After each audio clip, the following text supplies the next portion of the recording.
কেটে ধুয়ে পরিষ্কার করে নিয়েছি। এবার কড়াইতে তেল দিয়ে সবজিগুলো হালকা করে ভেজে নেব।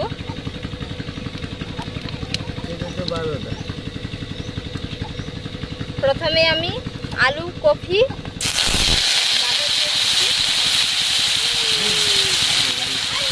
পরিমাণ মতো লবণ দিয়ে দিচ্ছি।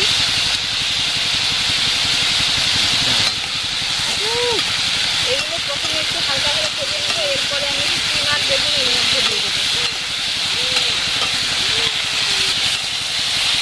সবজিগুলোর কাঁচা গন্ধ চলে গেছে। এর মধ্যে আমি শিম আর বেগুন দিয়ে দেবো।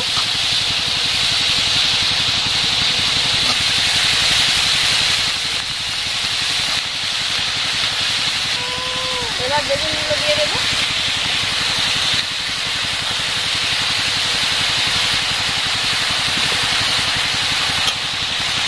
এইভাবে 5 মিনিট ভালোভাবে সবজিগুলো সেদ্ধ দিয়ে নেব।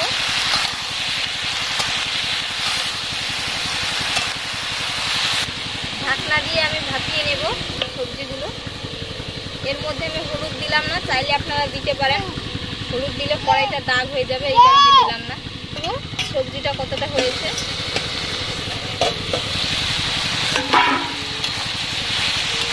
সবজির থেকে যে এক্সট্রা জলটা বেরিয়েছিল সেটাও শুকিয়ে গেছে। সবজিটা মোটামুটি 60% মতো সেদ্ধ হয়ে গেছে। তো এবার আমি এগুলো তুলে নেব।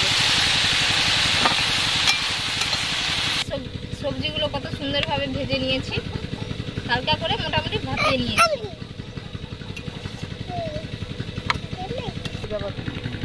কড়াইতে তেল দিয়ে এবার আমি রান্না করে নেব। ফোড়ন হিসেবে ব্যবহার করছি একটা শুকনো লঙ্কা আর 5 ফোড়ন।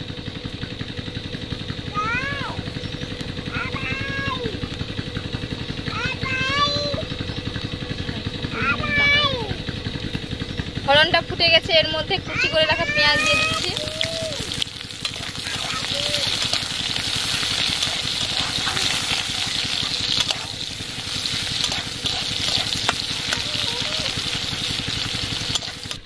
পেঁয়াজটা ভাজা হয়ে গেছে। পরিমাণ মতো হলুদ,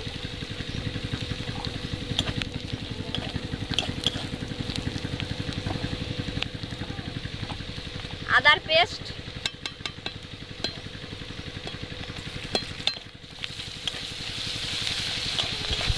লঙ্কা বাটা, মশলাটা ভালো করে কষে নেব।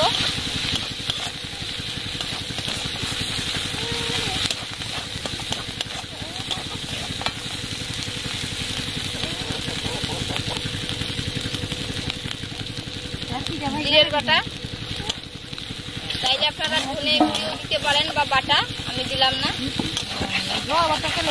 মশলাটা ভালোভাবে কষিয়ে নিয়েছি, তেলও রিলিজ হয়ে গেছে। কয়েকটা টমেটো চেরা দিয়ে দিচ্ছি।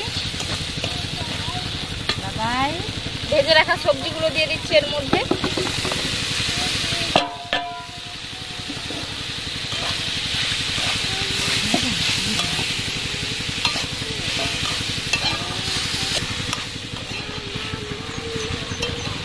খুব ভালোভাবে কষিয়ে নিয়েছি। এর মধ্যে আমি এবার জল দিয়ে দেবো। অল্প করে জল দেবো, যেহেতু সবজিগুলো আগে থেকে 60% সেদ্ধ হয়ে আছে।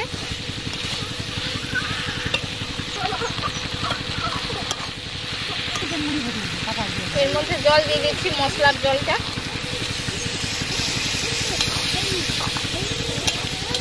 দিয়ে একটা ঢাকনা লাগিয়ে দেব।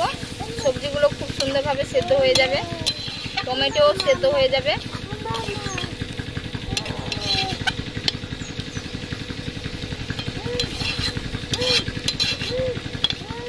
একটা ঢাকনা দিয়ে দিচ্ছি।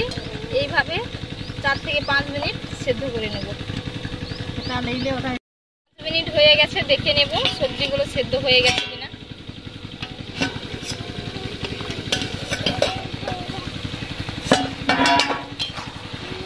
লবণটা আপনারা দেখে নেবেন, যদি লবণের প্রয়োজন হয় তো দিতে হবে।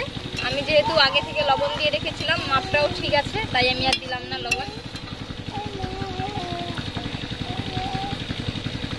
এই যে আলুগুলো খুব সুন্দরভাবে সেদ্ধ হয়ে গেছে, কপিগুলো সেদ্ধ হয়ে গেছে। তো এবার আমি এটা নামিয়ে নেব।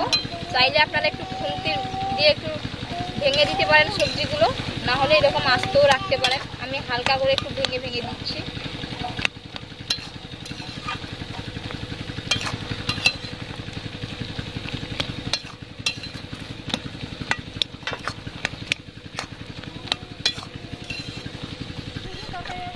এরকম থাকবে। এবার আমি তুলে নেব। আর এটা পুরো একবার মাখো মাখো হয়ে গেছে, এই অবস্থায় আমি নামিয়ে নেব। এই যে রান্নাটা কত সুন্দরভাবে হয়ে গেছে, আপনারা অবশ্যই এইভাবে বাড়িতে একবার বানিয়ে খাবেন। তো এখানে আপনারা পেঁয়াজটা না দিয়েও নিরামিষ রান্না করে খেতে পারেন, খেতে খুবই অসাধারণ হয়। তাইলে আপনারা বিউলির ডালের বড়িও দিতে পারেন এই সবজির রান্নার মধ্যে। এই মিক্স সবজির রান্নাটা খুবই ভালো হয়েছে। তো বন্ধুরা, আপনারা বাড়িতে একবার এইভাবে বানিয়ে খাবেন, খেতে খুবই অসাধারণ হয়। আর আমার চ্যানেলের যারা নতুন, আমার চ্যানেলটিকে লাইক, শেয়ার ও সাবস্ক্রাইব করে দেবেন এবং পাশের ঘন্টিটা ক্লিক করে রাখবেন। যখন আমি নতুন কোনো ভিডিও ছাড়বো সবার প্রথমে আপনাদের কাছে পৌঁছে যাবে। ভালো থাকবেন, সুস্থ থাকবেন, ধন্যবাদ।